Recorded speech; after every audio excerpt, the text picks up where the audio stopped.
Good morning बच्चों।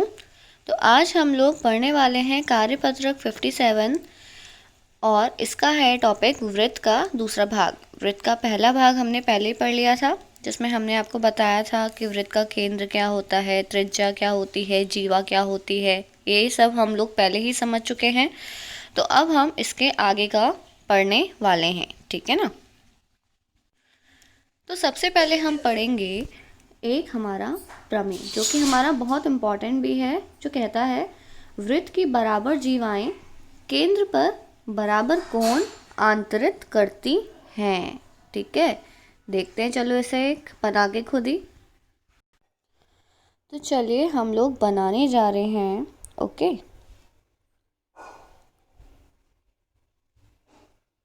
एक हमने अपना सर्कल बनाया, ठीक है, उसका हमने केंद्र लिया है ओ। ओके, अब हम लोग दो बराबर जीवाएं खींचेंगे अपनी। एक हम ये लेंगे और एक हम ये लेंगे। ये दोनों जीवाएं आपस में बराबर हैं। एक का नाम दे दिया ए बी, एक का नाम दे दिया सी और ये डी। ठीक है, अब हम लोग इसमें कुछ कंस्ट्रक्शन करने वाले हैं। अब देखिए बेटा, ए बी और सी डी तो आपस में बराबर जीवाएं हैं। अब हम यहाँ पर इनकी त्रिज्या भी बना लेते हैं। तो ये है आपकी ओ ए, ये त्रिज्या हो गई, ये भी एक त्रिज्या हो गई इसकी, ये भी इस वृत्त की त्रिज्या है और ये भी इस वृत्त की त्रिज्या है। ठीक है ना। तो अब हमको ये बताना है कि ये जो बराबर जीवाएं हमको दे रखी हैं, जो हमको ए बी बराबर सी डी दे रखा है, क्या वो वृत्त से बराबर का एंगल बना रहा है? मतलब क्या हमारा ये वाला एंगल आपस में बराबर है? हमको ये यहाँ पे पता लगाना है कि क्या हमारा ये वाला जो कोण है ये आपस में बराबर है या नहीं। तो चलिए इसी को देखते हैं। सबसे पहले हम अपने दोनों त्रिभुज के बारे में बात करेंगे। एक है आपका ए ओ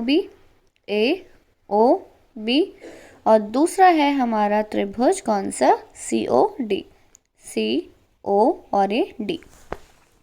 हमें अच्छे से पता है कि इसमें ए बी और सी डी आपस में बराबर है। ए बी और सी डी आपस में बराबर है। ठीक है, अब हमें ये भी पता है कि ए ओ और ओ सी भी बराबर है, क्योंकि त्रिज्या है, वृत्त की त्रिज्या कहीं भी खींची जाए बराबर ही होती हैं। तो यहाँ हो गया आपका ओ ए बराबर ओ सी। इसी तरह से ओ बी और ओ डी भी बराबर हो गया। ठीक है, ओ बी और ओ डी भी बराबर हमारा हो गया है। तो इस तरह से हम कह सकते हैं कि हमारा जो त्रिभुज है ए ओ बी, ठीक है, वो हमारा सर्वांगसम हो जाएगा सी ओ डी से। क्या हो जाएगा? सर्वांगसम हो जाएगा। ठीक है ना। तो हम यहाँ पे लिख लेते हैं जरा। अब ये कौन से उससे होगा? ये हो जाएगा आपका एस एस एस से हो जाएगा, क्योंकि तीनों की तीनों त्रिभुज भुजाएं आपस में बराबर हो गई हैं। तो अब हम लोग कहते हैं कि अगर ये दोनों के दोनों त्रिभुज आपस में सर्वांगसम हैं, तो इनका जो ये कोण है ये भी आपस में बराबर हो जाएगा। ठीक है, तो हम कह सकते हैं कि एंगल ए ओ बी बराबर हो जाएगा सी ओ डी से। और क्यों हो जाएगा ये? सी पी सी टी से, क्योंकि ये दोनों त्रिभुज आपस में सर्वांगसम थे। तो अगर दो त्रिभुज आपस में सर्वांगसम होते हैं तो उनकी तीनों भुजाएं और तीनों कोण आपस में बराबर हो जाते हैं। तो चलिए ये हमने अपना प्रूफ कर दिया है। ठीक है बेटा, आई होप आपको ये वाला प्रमेय समझ आ गया होगा।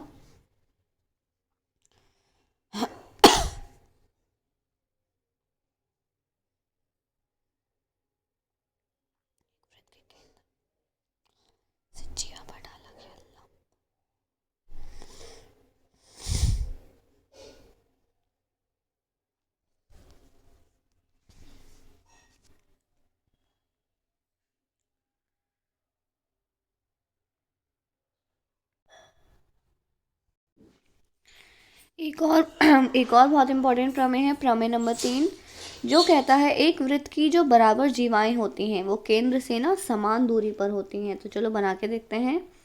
मेरे पास एक वृत्त है, ठीक है। अब इसकी दो बराबर बराबर जीवाएं मैंने यहाँ पर बना दी हैं, ठीक है ना। तो ये आप नाम दे दो इसको, सपोज ये है ए बी, ये है सी और ये है डी। अब यहाँ पर बात हो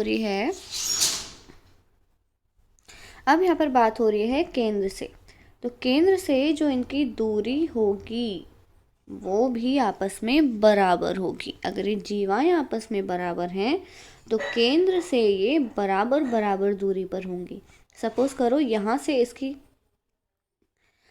करो ये जो मैंने बनाया था, ठीक है, यहाँ से इसकी दूरी है 5, तो यहाँ से भी इसकी दूरी 5 ही होगी, यहाँ से 6 नहीं होगी, ठीक है ना। तो अगर जीवाएं आपस में बराबर हैं, ए बी सी डी अगर आपस में बराबर है तो केंद्र पे से इसकी दूरी और इसकी दूरी भी आपस में बराबर हो जाएगी। तो ये आपका प्रमेय है और इन प्रमेय के विलोम भी हैं जो भी आप देख लेंगे, ठीक है। अब नेक्स्ट आता है आपके पास एक उदाहरण, ये भी देखते हैं।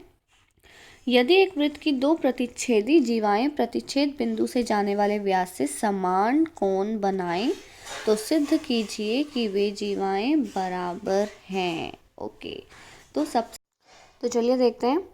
एक हमारे पास है हमारा वृत्त जहाँ से दो जीवाएं हमने यहाँ पर बना दी हैं और ये है हमारा वृत्त का केंद्र, हम मान लेते हैं। थोड़ा सा नीचे हो गया है बट कोई बात नहीं। तो ये है हमारी दो जीवाएं ए बी और सी डी, ठीक है ना। अब मैं थोड़ा सा इसका पेन चेंज कर देती हूँ। यहाँ पर आपने पहले ही पढ़ा था कि अगर केंद्र से जीवा पर दो लंब जाएंगे तो ये इसको एक समान दूरी पर काट देते हैं। तो ये 90-90 का मैं बना देती हूँ, तो ये इसको समान दूरी पर काट देंगे। अब जैसे ए बी और सी डी जहाँ आपस में कट रहा था, ये है आपका पॉइंट ई, ठीक है ना। इसको भी आप कोई भी पॉइंट दे दो, इसको एल और इसको एम दे सकते हैं, ठीक है।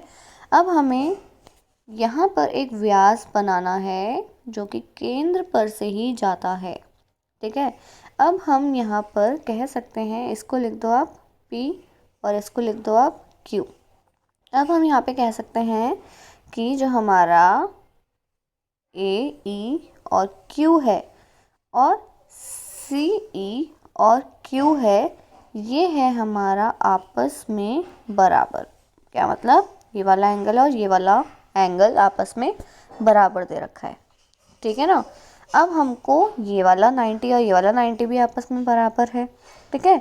तो हमको इन सब को मद्देनज़र रखते हुए हमको ए बी और सी डी को आपस में बराबर करना है, इन जीवाओं को आपस में बराबर करना है। तो आप ये पूरा का पूरा जो उदाहरण है वो देखिए। जो इसका बेसिक था वो मैंने आपको यहाँ पर बता दिया है कि किसको किससे बराबर रखना है। इन्हीं के आधार पर आप ये वाला क्वेश्चन आगे सॉल्व करेंगे।